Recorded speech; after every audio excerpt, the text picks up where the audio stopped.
அந்த மூர்க்க அரக்கன் எனது அழைப்பை ஏற்க மாட்டான் என்று எனக்கு தெரியும். திரினோவர்த்தாவுக்கு அந்த செய்தி கண்டிப்பாக எட்டி இருக்கும் அரசே. அது என்ன செய்தி? ஒரு பச்சிலங்குழந்தை போதகியை கொண்டு விட்டதென்று. அந்த சிறு பிள்ளை என்னை கொல்ல பிறந்தவன். அது உனக்கு புரிந்ததா? ஒரு அரக்கியால் அவனை கொல்ல முடியவில்லை என்றால் அவள் இறந்து போனதே சரி.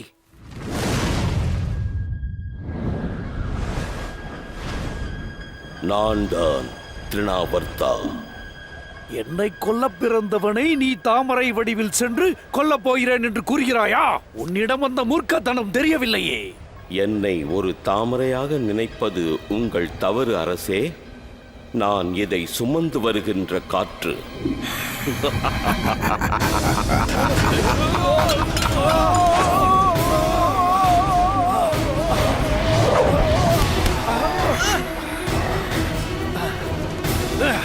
நிறுத்து! உங்கள் ஆணைப்படியே ஆகட்டும் அரசே. எனக்கு எவனாக பிறந்த அந்த பாலகனை கண்டுபிடித்து கொன்றுவிடு. இந்த பாலகன் மிகவும் சக்தி வாய்ந்தவனாக இருக்க வேண்டுமே. ஏனென்றால் அரசர் கம்சனே அவனை பார்த்து பயப்படுகிறாரே. மிகவும் சக்தி வாய்ந்தவன்.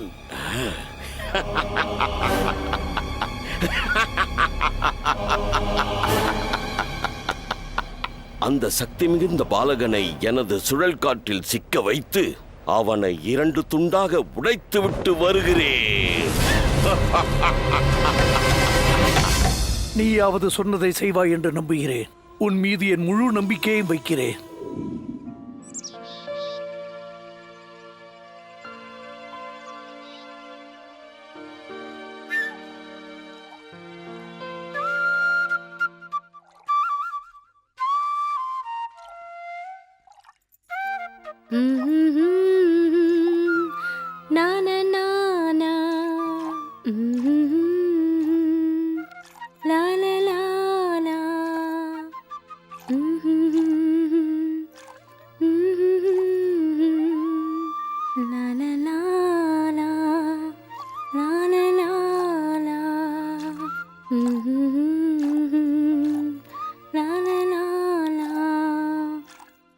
வாசித்துக் கொண்டே இரு கிருஷ்ணா. உனது இனிமையான இசை என் மனதிற்கு அமைதியை அளிக்கிறது. முடியாது.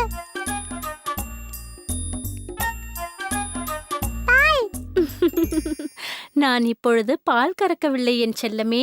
மாடுதான் பால் கொடுக்கும். நான் இப்பொழுது வெண்ணெய் கடைகிறேன். ஓ, பால் வேண்டும் என்கிறாயா? என் செல்ல கண்ணனுக்கு பசிக்கிறதா? அப்படி என்றால் உனக்கு தேவையான அளவு பால் கொடுக்க வேண்டியதுதான்.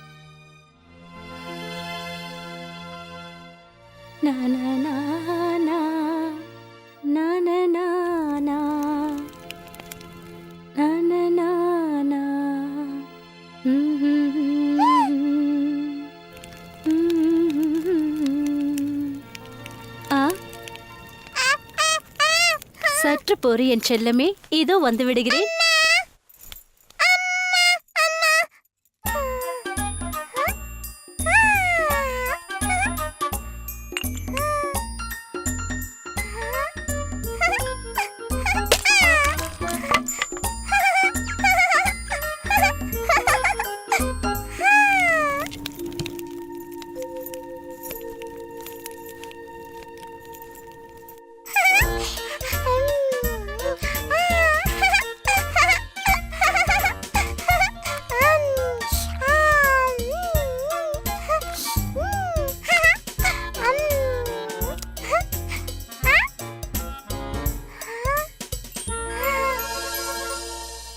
இடையில் சென்றதற்காக என்னை...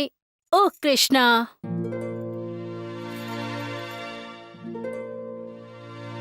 நீ ஒளிந்து கொண்டிருக்கிறாய் என்று தெரியும். ஆனால் நீ எதற்காகவும் பயப்பட வேண்டிய அவசியமில்லை என் செல்லமே. வெண்ணெய் பானையை உடைத்ததற்காக நான் உனக்கு தண்டனை அளிக்க மாட்டேன். கிருஷ்ணா, கிருஷ்ணா, என் கண்ணன் இங்கு வந்ததை நீங்கள் பார்த்தீர்களா?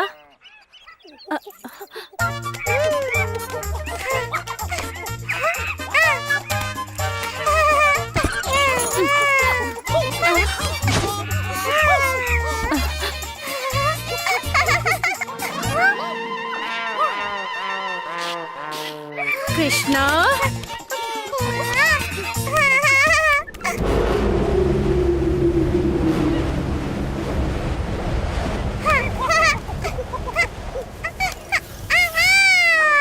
என்னிடம் வந்து விடு. சென்று விடுங்கள்.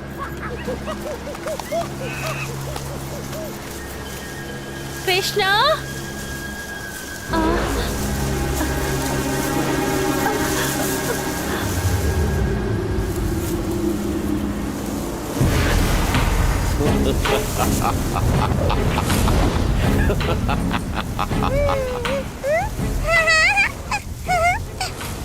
இங்கே ஒரு அபார சக்தி இருப்பதை என்னால் உணர முடிகிறது.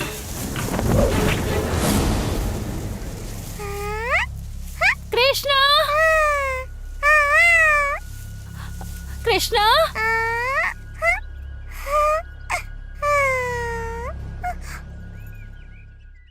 மாட்டிக்கொண்டாயா?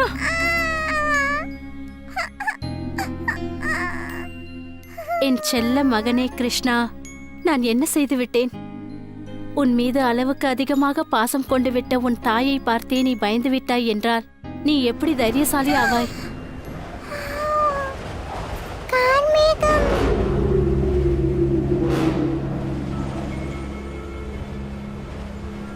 ஆமாம், ஏதோ ஆபத்து வருவது போல் எனக்கு தோன்றுகிறது. நீயும் சாதாரணமானவன் அல்ல, ஆபத்தை தேடி போகிறவனாயிற்றே. பிரச்சனைகளிலிருந்து உன்னை விலக்கி வைப்பது எப்படி என்று எனக்கு தெரியும்.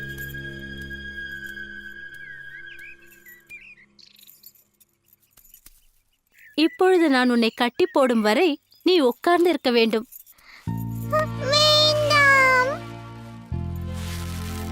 சரியான நீளத்தில் தான் இந்த கயிறு இருந்தது. இப்பொழுது சரியாக இருக்கும்.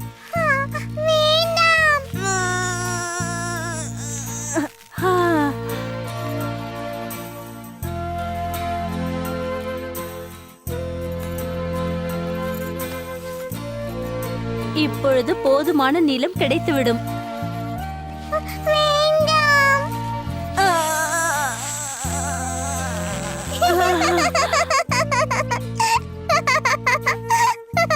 இது எப்படி சாத்தியம் என்று எனக்கு புரியவில்லை கண்ணா. ஆனால் நான் என்ன நினைக்கிறேன் என்றால், நீ சுதந்திரமாக இருக்க வேண்டும் என்று எண்ணுகிறதால் இந்த கயிறு சிறியதாகி விடுகிறதோ?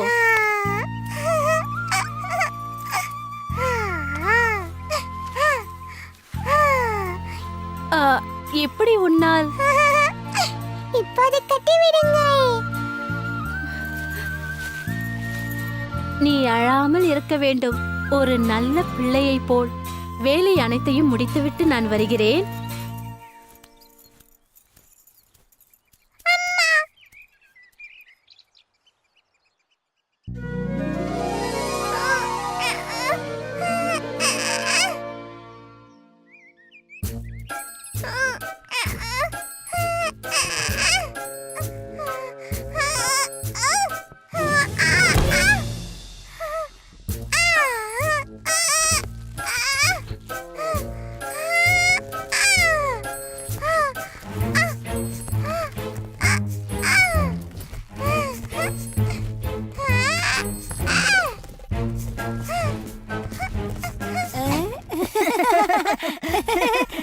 அங்கே கிருஷ்ணனை பாரே, திரும்பவும் ஓட பார்க்கிறான். இப்பொழுது மரங்களுக்கு இடையில் மாட்டிக்கொண்டான். தாயிடம் மாட்டிக்கொண்டால் நீ திட்டுதான் வாங்குவாய்.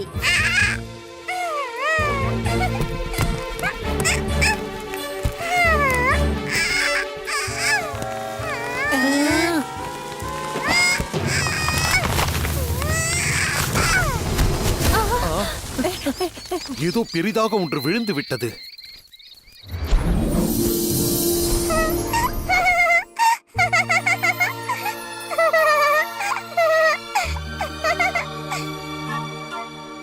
எங்கள் தெய்வமே, அனைத்து மாய சக்திகளுக்கும் தந்தையே, எங்களுக்கு சாப விமோச்சனம் அளித்ததற்கு மிக்க நன்றி. பகவான் கிருஷ்ணனுக்கு எங்கள் வணக்கங்கள். நான் தான் நலக்குவாரா. இவன் என் சகோதரன் மணிக்ரீவன். ஒரு சாபத்தினால் இந்த அர்ஜுன மரங்களுக்குள் நாங்கள் இருவரும் இருந்தோம். நாங்கள் மிக உயர்ந்தவர்கள் என்று தலைக்கணம் கொண்டதால் நாரதர் எங்களுக்கு சாபமிட்டு எங்களை இப்படி ஆக்கிவிட்டார். நாங்கள் அந்த பார்க்கடல்வாசியை நேருக்கு நேர் சந்திப்போம் என்றார். அப்போதே எங்களுக்கு விமோச்சனம் கிடைக்கும் என்றார். இன்று அந்த சம்பவமும் நிகழ்ந்துவிட்டது. நாங்கள் காலாகாலத்திற்கும் உங்கள் பக்தர்களாக இருப்போம்.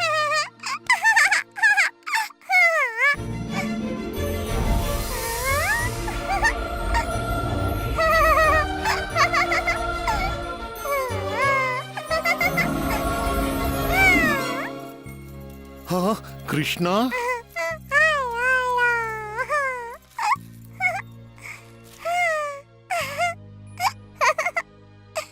சரி, இங்கு என்னதான் நடந்தது? விருட்சம் கீழே விழுந்து விட்டது. இவ்வளவு பெரிய மரங்களை யாரால் இப்படி வீழ்த்த முடியும்? கிருஷ்ணன் தான் அதை வீழ்த்தினான். கிருஷ்ணனா? இது சாத்தியமே இல்லை. இதுதான் உண்மை. அவன் மரங்களுக்கு நடுவே சென்றதும் அந்த உரல் சிக்கிக் கொண்டது. அப்படியும் அவன் பலத்தை பயன்படுத்தி மரத்தை வீழ்த்தி விட்டான். அதன் பிறகு 2 தேவ புருஷர்கள் வெளியே வந்தார்கள். 2 தேவ புருஷர்களா? ஆமாம், அவர்கள் கிருஷ்ணனிடம் பேசினார்கள், இவனிடம் தலை வணங்கினார்கள், பிறகு காற்றில் மறைந்து விட்டார்கள். நம்ப முடியாத ஒன்று எப்போது நடந்தாலும் அந்த இடத்தில் நிச்சயம் கிருஷ்ணன் இருப்பான். இவன் சொல்வதும் சரிதான். உங்கள் மகன் உண்மையிலேயே அதிசய பிறவிதான் நந்தகோபரே. இவன் அதிசயமானவன் அல்ல, இவன் அபூர்வ குழந்தை. என்ன, நான் சொல்வது சரிதானே குட்டி கிருஷ்ணா? ஆமாம், அபூர்வ குழந்தைதான். கிருஷ்ணா, நீ பிருந்தாவனத்தின் செல்லம். கிருஷ்ணா, தர்மம் காத்திட வந்தாய். கிருஷ்ணா, நீ பிருந்தாவனத்தின் செல்லம். கிருஷ்ணா, தர்மம் காத்திட வந்தாய். கிருஷ்ணா, எங்கு சென்று விட்டாய்? கிருஷ்ணா தப்பு பண்ணினானா? எப்படி என்னுடைய செல்ல குழந்தை தப்பு செய்வான்?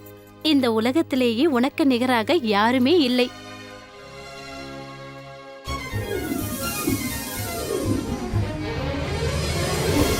பல நூற்றாண்டுகள் மண்ணில் வேரூன்றி நின்று இன்று விடுதலை பெற்றது ஒரு அதிசய உணர்வை எனக்கு இன்று அளித்து விட்டது.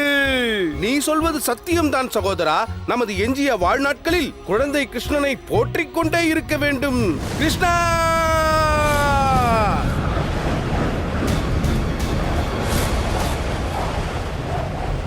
இவர்கள் எந்த குழந்தையை பற்றி இப்போது பேசிக்கொண்டு சென்றார்களோ அது கம்ச மகாராஜாவுக்கு யமனாக வரக்கூடியவன் போல் உள்ளது.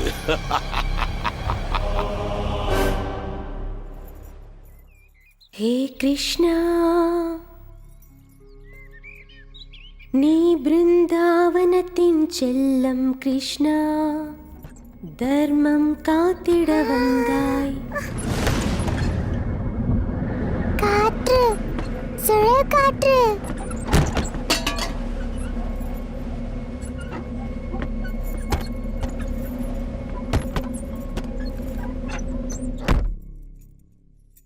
இதில் பயப்படுவதற்கு எதுவும் இல்லை கண்ணா, இது வெறும் காற்றுதான்.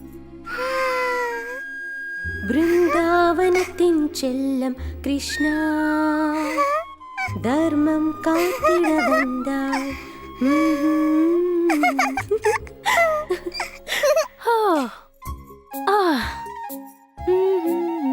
ஓ, ஒன்று உன் எடை கூடுகிறது, இல்லை என்றால் நான் சோர்வாகி விடுகிறேன்.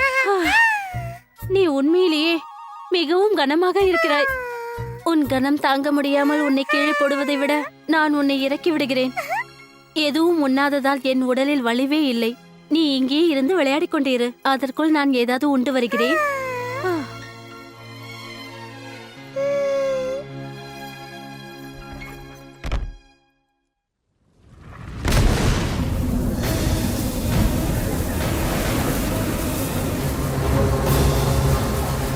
இது கெட்ட சுழல் காற்று.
கிருஷ்ணா,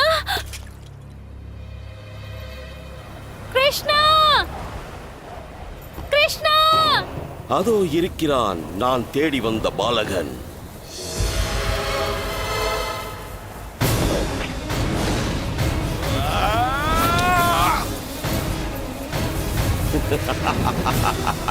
கிருஷ்ணா!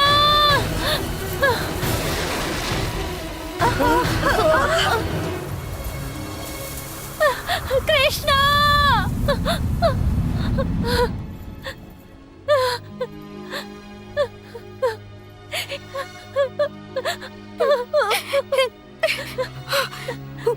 உன்னோடு நாங்களும் சேர்ந்து கிருஷ்ணனை தேடுகிறோம்.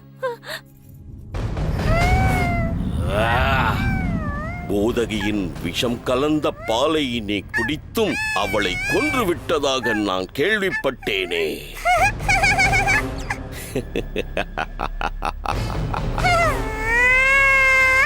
ஆனால் நான் விஷம் கலந்த பாலை விட அதிகம் பராக்கிரமான ஆயுதங்களை வைத்திருக்கிறேன்.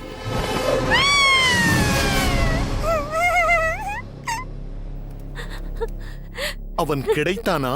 நான் தேடாத இடமே இல்லை. அதோ பாருங்கள். கிருஷ்ணா! கிருஷ்ணா! கிருஷ்ணா!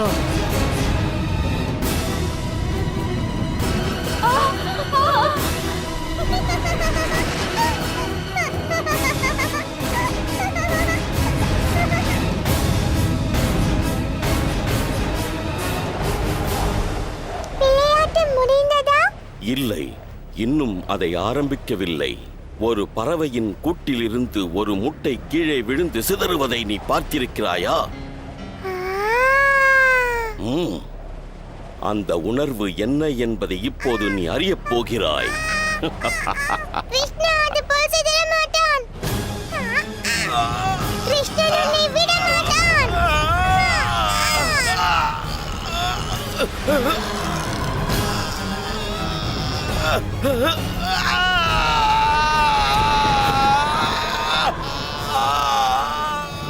என் தொண்டை,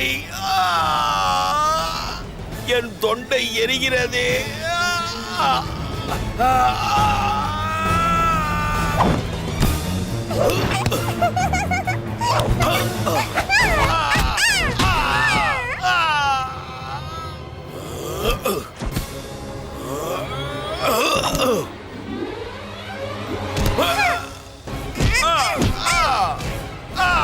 கிருஷ்ணா!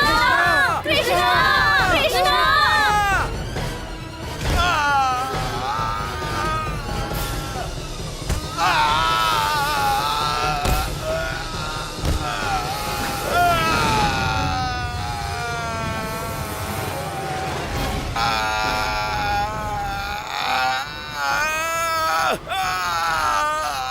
இது எப்படி சாத்தியமாகும்? நீ திடீரென்று இப்படி மலை போல் கனமாகி விட்டாயே.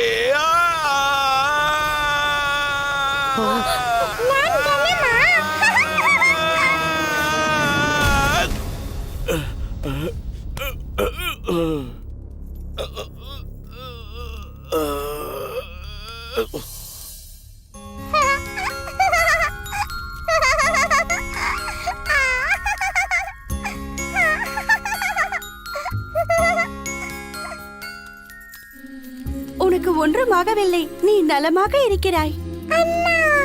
ஓ கிருஷ்ணா! கிருஷ்ணா! இனி உனக்கு ஆபத்து இல்லை கிருஷ்ணா. அந்த அரக்கன் இறந்து விட்டான். இனி பயப்பட தேவையே இல்லை. இனி அவனால் உன்னை தாக்க முடியாது. ஓ கிருஷ்ணா, உண்மையிலேயே இந்த உலகத்தில் நீதான் அபூர்வமான குழந்தை கிருஷ்ணா.